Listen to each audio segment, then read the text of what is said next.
Welcome to the Mental Health Merienda, your snack size guide for mental health wellness. I'm Dr. Adeline Leon, licensed clinical psychologist specializing in neuropsychology. And I'm Michelle Young, licensed clinical social worker. So on today's show, we'll be discussing situationships, what it is, the good and the bad, and how to heal if you want to end one. So a situationship is a non-committal relationship where two individuals hook up and have sex, but without the commitment or expectations of a traditional relationship. So like a situation plus a relationship. So that's how that name came about. And the signs of a situationship are characterized by ambiguity and sometimes a lack of mutual agreement on the nature and expectations of the relationship. So while the relationship may involve elements of a traditional romantic relationship, such as spending time together and having sex, they lack the commitment and the exclusivity that's typically associated with a regular committed partnership. So most situationships, they have most or all of these signs. First one is no labels. That's a big one. I would say that's the main thing that characterizes a situationship is that there's no exact labels as to what it is exactly. So you don't end up having that, define the relationship conversation or the DTR. You don't end up having that. So the second sign of a situationship are that there are no clear boundaries. So in a situationship, because it isn't defined and the conversations about it are often avoided, there are no clear expectations or rules. So for example, if you go out to eat, are you splitting the bill? Is he paying? Am I paying? Are you spending the night after you've gone out to eat? Are you inviting him over?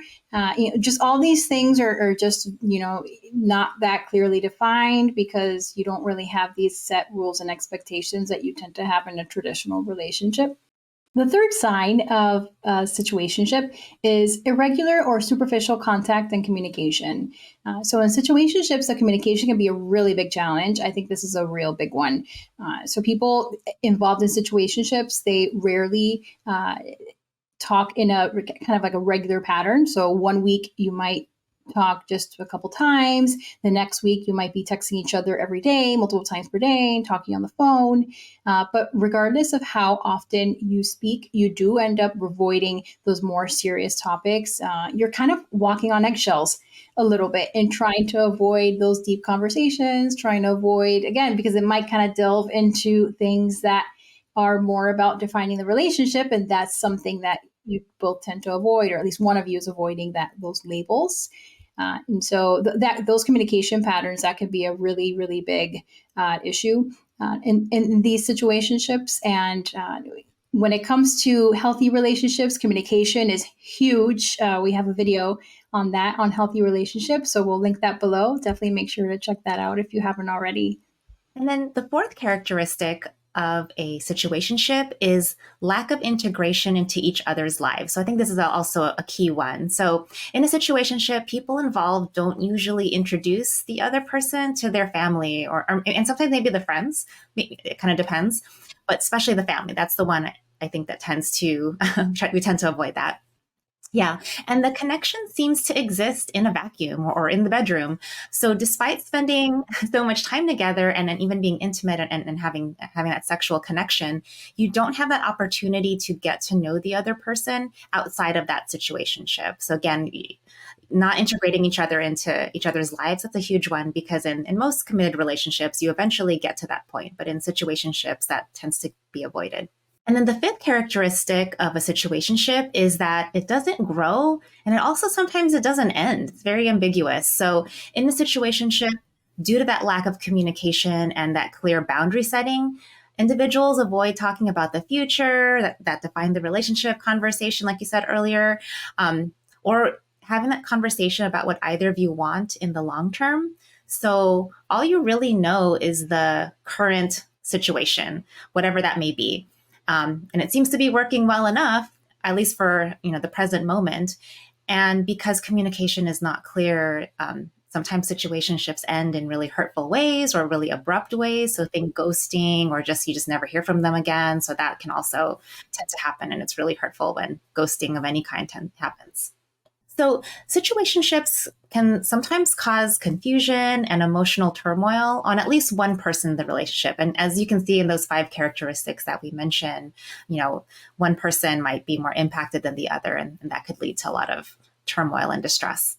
But on the flip side, a situationship, it's not always a bad thing. Like any type of relationship, it has pros and cons. So some of the pros are that it's really flexible. You can be really independent in your personal life, make your own decisions, because anytime you're in a more serious relationship, you have to factor in the other person and the decisions that you're making. And when you're in a situationship, you make your own decisions.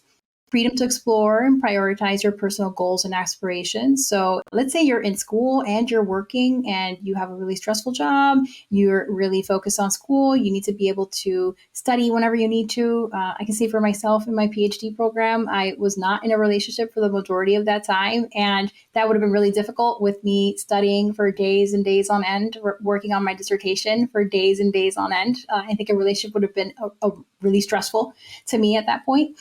There's a potential for companionship and emotional connections. It's nice to have sex with someone that you like, just I'm just being real, that you like their company, but you don't have to have that pressure of a committed relationship. And so I think that's a big one for people, to be honest. Yeah, and it's a nice stress relief. If you have a stressful job or you're in like grad school or just a stressful situation, I mean, you have that companionship, sex. Sex is good, nice stress relief. Yeah, That's a pro. That's a nice pro. So, yeah. So it's nice to have the kind of benefits of the stress relief of sex without the kind of stress that can come along with the commitment of a more traditional relationship. You have an opportunity for the stress free kind of relationship, like I mentioned, but without the pressure of meeting the family. So when you're meeting the family, there's will his mom like me? Will I fit into the family? Will we get along well? That can be really stressful. And in some relationships, meeting the family could be the end of that relationship if you really make or don't break. get along with them. Yeah, it's exactly. Yeah, it could be really make or break. And then there's less obligation and fewer expectations overall, which I think I've kind of already covered that. You just don't have certain things you have to do. You don't have to factor the person into your life so much, and you can just make your own decisions, spend time when you need to, and it's completely fine. And you get together whenever it works for both of you. But there are some cons too, of course. So some of those cons, there's a lack of clarity and uncertainty about the nature of the connection. I think we kind of already sort of touched upon a lot of these cons already. There's potential for mixed signals and confusion. So because you're not communicating on a very deep level, even if you're communicating like every day or multiple times per day, it tends to stay surface level. So you're not really sure about where the other person stands, and you can have a lot of mixed signals with that. And just to add into that too, the fact that the majority of us, like our generation and younger, we tend to mostly communicate through text. So many signals can be mixed up through text. Totally. I know that's happened to me all the time. There's emotional insecurity and vulnerability because there's that absence of the defined relationship. Say that you're in a situationship and he's like, oh, I have a friend coming in from out of town. I won't be able to talk for a few days. And then you start thinking, is it a girl? Is it an ex? Someone he's with? Is it? And you start really kind of getting in your head. And I think that would happen to anyone. And it's crazy making because you're now creating all these stories in your mind of what could and what could it be. So that's really hard. Mm-hmm. And there's that limited long-term planning and uncertainty about the future. That I think is really, really stressful one, because what you can sometimes do is you may not even be aware of it, but maybe you used to be on the apps and now you have this situationship and you say, well, why will I go on dates with guys when I have this situationship here? I'm having sex. I enjoy this person. Why do I need to go on the apps and look for anyone else? So you can't really plan that, but you also can't make plans in terms of an actual relationship because you're not there with this person either. So you're kind of in limbo and not seeking something else, but also not progressing in this situationship. So that can be really hard. Yeah, especially too if you're like, oh, I got tickets to a concert and maybe, in a month, will we be in a better place and I could invite this person or not? That's kind of, or like I got invited to a wedding and do I want to bring this person? Maybe like in 2 months, maybe we'll be in a better spot or maybe not. It's very, then I don't want to like, go by myself. So who am I going to take to this event? Yeah. So, Yeah, right. yeah, that's a really good point because then in that situation, you might say, "Well, I'd want to take this person, but yeah, will we still be in this situationship? Should I just invite a friend?" And it's that could be really hard. And then the last one, which I think personally, I can completely relate to this one, is the possibility of unrequited feelings or just an uneven emotional investment in many cases. And it's not always in a heterosexual relationship. It's not always the woman. We tend to kind of just make that stereotype like, oh, it's the girl who ends up catching feelings and liking the guy. It could be either one. But regardless, where one is it tends to get more emotionally invested than the other, that could be really, really hard. So, with all that to keep in mind, here are 5 common red flags that can lead to emotional distress from a situationship.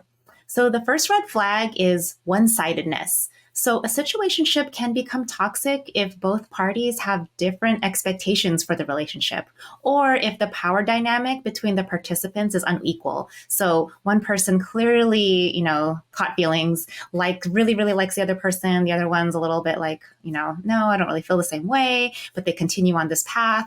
That could be really hard for the person who, caught the feelings and who likes the person a lot more. That starts to get very toxic for that person. They're the vulnerable one.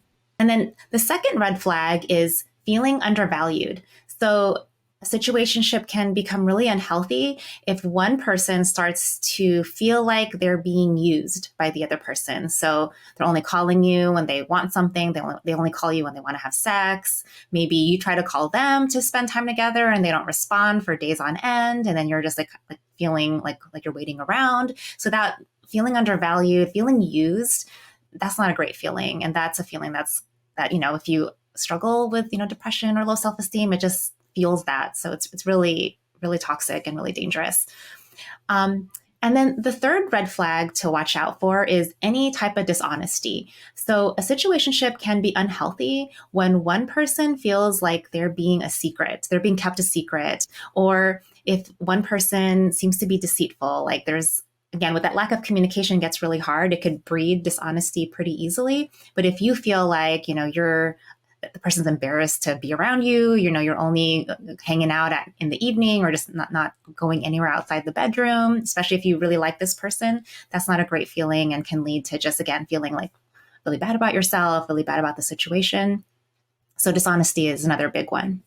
Yeah. Yeah. Which, of course, it kind of makes sense when you're thinking about not communicating, because even using the example that I gave a few minutes ago, where because you're not being that open in your communication, if I'm in a situationship with a guy and he says, "Oh, I have a friend visiting from out of town for a few days, I won't be able to talk," then I can really get in my head. I can feel really undervalued. And then there can also be a bit of that dishonesty, which, depending on how you define dishonesty could just be flat out lying, but it could also be just hiding things. And so, yeah, where do you draw that line? So if he's not telling me that, let's say this person visiting him is an ex-girlfriend who he's trying to rekindle things with, like, is it dishonest that he's hiding that or hiding that? I don't know. Is he even hiding it from me? I don't know. The fact that he's not telling me, yeah, is that dishonest? Is it betrayal? Is it just part of a situationship? And then you start to feel kind of bad, like, oh, am I being unreasonable? Am I the one who's asking for too much? He's not my boyfriend. He could do whatever he wants, but you still deserve to be respected and still deserve to, whatever situation ship you're in, whatever the circumstances of it, you deserve to feel like you're being valued and like you're not being used and like you're actually getting something out of this regardless. Definitely. Yeah. And again, that's where communication is so key, which we've already said. That's where like not having that or that communication tends to, make things crumble with any sort of relationship. So number four, which is actually on a related note to what we've just been speaking about, but number four common red flag that can lead to emotional distress in a situationship is fear of communication and vulnerability. And so there's nothing wrong with just wanting to keep things light in a situationship. That's completely fine. But both people need to make that choice. If conversations stay very surface level, because one or both people feel really afraid or hesitant to communicate their feelings to the other person. That can lead to some confusion and an unhealthy dynamic. Just because you're in a situationship does not mean that lack of communication has to be part of it. You could be in a situationship where you're communicating. And there's nothing wrong with that. Uh, yeah. And then number 5, sign that can lead to distress in a situationship is game playing, passive aggressive behavior, uh, which I think that, I mean, I don't think anyone likes Yeah, that game goes without playing. saying. Nobody likes Yeah, yeah. passive aggressive Behavior. Oh, yeah, it's supposed to be passive aggressive, of course. Yeah. or game So playing. yeah, and so it's not unusual in a situationship for it to become even exploitative or manipulative. It could kind of start to go into that kind of toxic relationship sort of territory. Breadcrumbing, it's a big thing you've probably heard about. If you're not sure what the term means, it's basically it's a classic toxic relationship behavior. It involves doing just enough to keep the person kind of stringing along and keep them kind of interested, but you're never really following through on things. So maybe they, say, "Oh, do you want to come to a wedding with me?" Okay, sure, I'll go to that wedding with you. But then you ask me about doing something else, and then I don't write back to you. I don't respond for a week, but then I respond one more time and say, "Oh, I saw your post on Instagram and I really liked it," or "I like your posts on Instagram." So I'm not completely ghosting you. I'm doing just enough breadcrumb. Yeah, breadcrumbing. Yeah, To keep you yeah. like wanting a little bit more, right? Yeah. And so maybe the person sends you a romantic text and then doesn't respond to you for a week. Things like that. That all of that can be really difficult. But realizing that your situationship is heading in a toxic or even abusive direction, that's really, really important. And so we have a video on red flags, relationship red flags. We'll link that below. Definitely make sure to check that out so you can hear a little bit more about some of these red flags to watch out for in your relationship or situationship. So, how do you heal? If you are in a situationship, you realize that's heading in a exploitative or even an abusive direction, a direction where you're not feeling that you're being respected. Maybe you're feeling undervalued and you're being, used and abused. So you want to get out of it. So what are things you can do to heal? So here are some steps to help heal from a situationship if you want that to end. So the very first step in healing from a situationship is to be honest regarding your own feelings.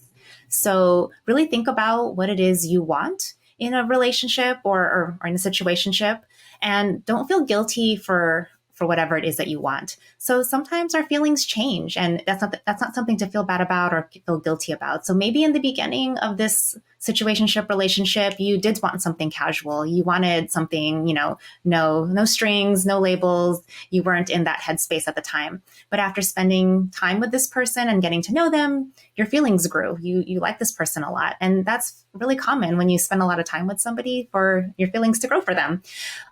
Nothing wrong with that. So just again, being really honest with your feelings and paying attention to like, okay, maybe a month ago I wanted something casual. Now a month in, maybe I do want something a little bit more serious. So just being really honest about, what you want and what your feelings are. Yeah, I think this is a really big one because a lot of people, they'll say, "Oh, well, but we went into this saying that we were going to be casual, and so how can I bring up anything about wanting more than that?" Like it's not like you signed a contract I saying know we're it going to must only remain be this. casual. It's Exactly. not like that. Like you said, Michelle, your feelings change, and if you spend more time with someone, maybe you initially saw this person and thought, "Oh, that definitely is not my type. Like he's not, what I'm looking for in, someone who's more of a long-term partner." But then as you spend more time with this person, you might think, actually, you get to know him, you might think, actually, he does have everything I'm looking for. And I am now wanting to look for a serious relationship. There's nothing wrong with that. That's completely human. And It's so very that, human. Yeah. yeah, We yeah. So evolve. definitely, yeah, just like being honest about that. Yeah, that's I important. think too, if you're spending a lot of time with someone and also having sex with them and the sex is great, I mean, I think that it's not uncommon to, have your feelings grow and to develop. So just the nature of, having sex and spending so much time together, someone's gonna change their feelings, one way or the other. So again, that's nothing to be ashamed of.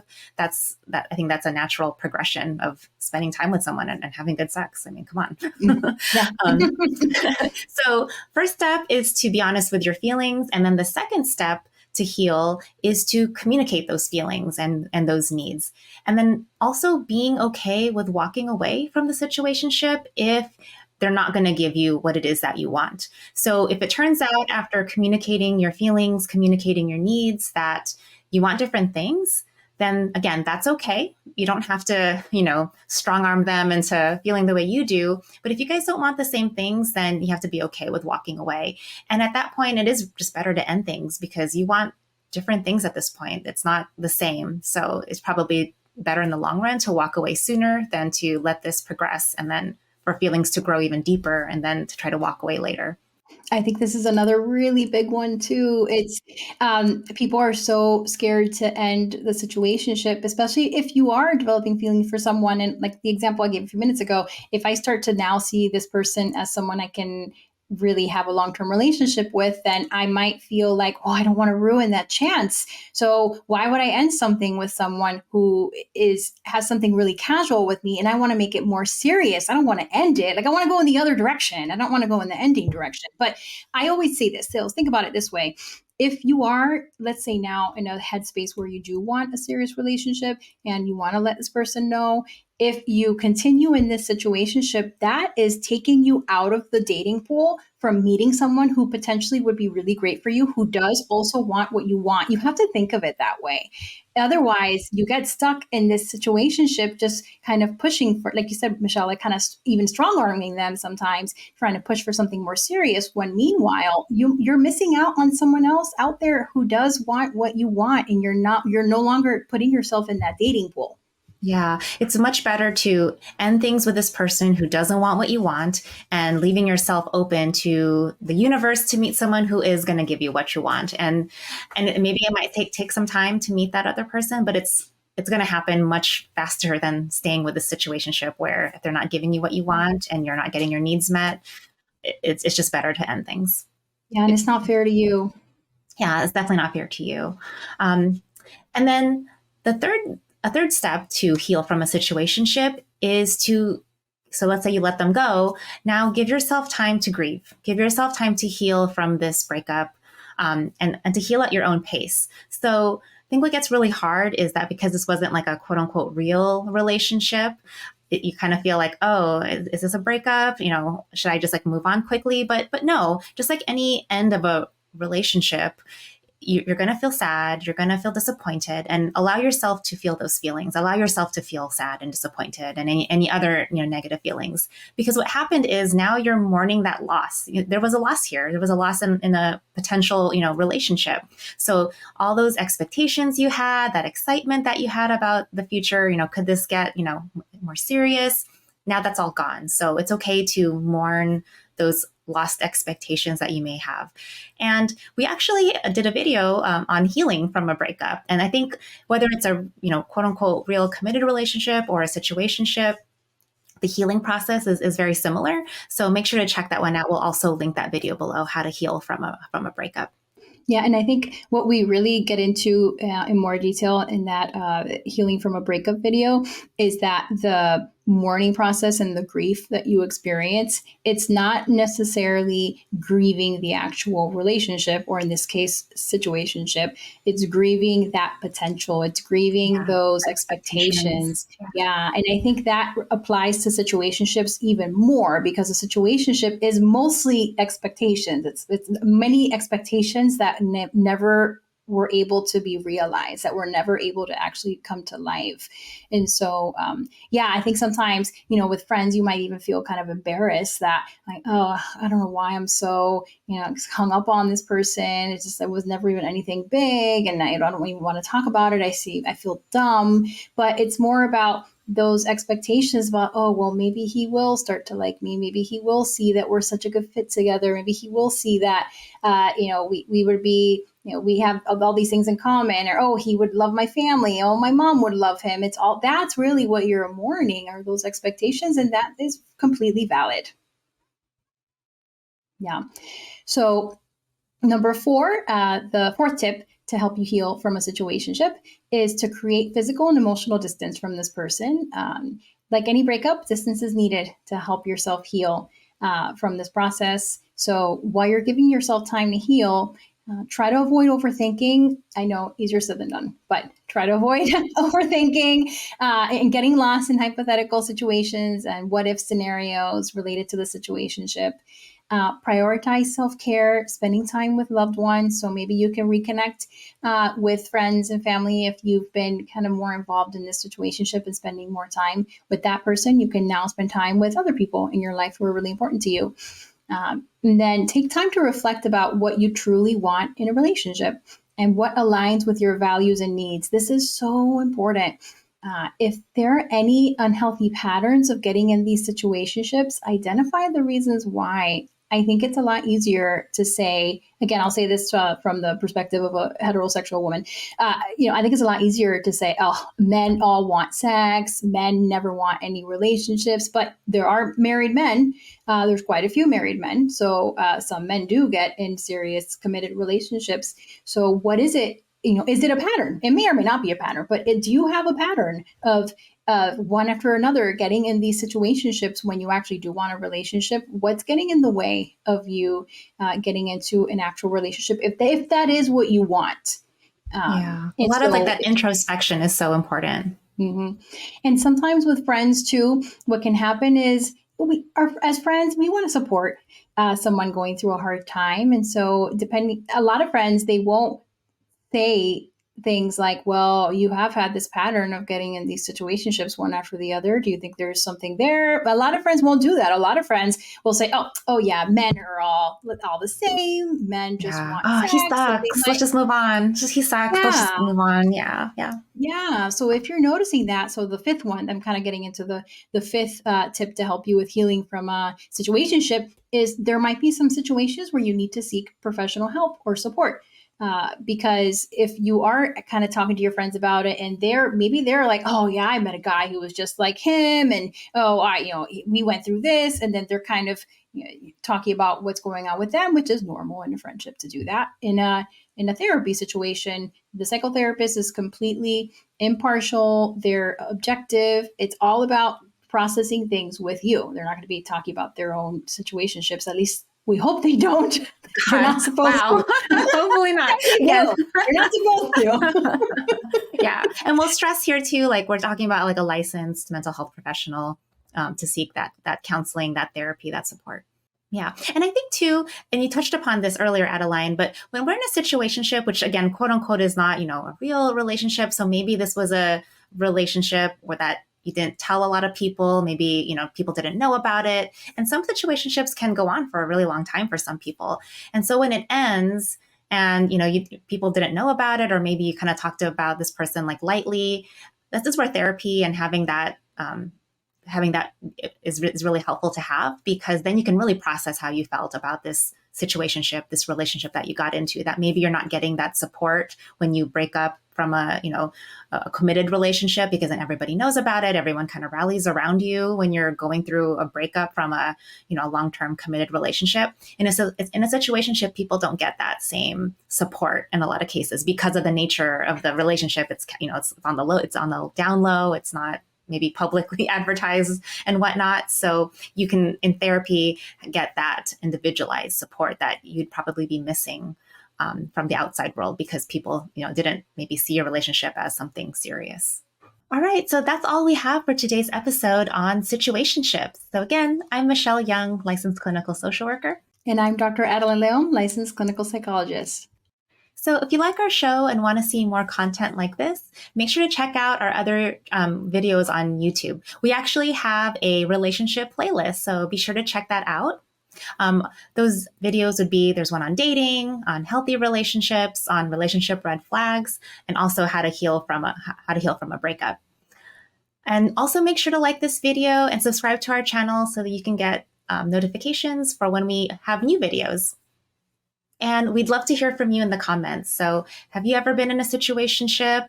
How did you heal from it? Have you ever tried any of the tips that we mentioned in this video? And do you find anything helpful in this video? We'd love to hear from you, so let us know. Thanks for tuning in to Mental Health Merienda, your snack size guide to mental health wellness. We'll see you next week. Bye. Bye.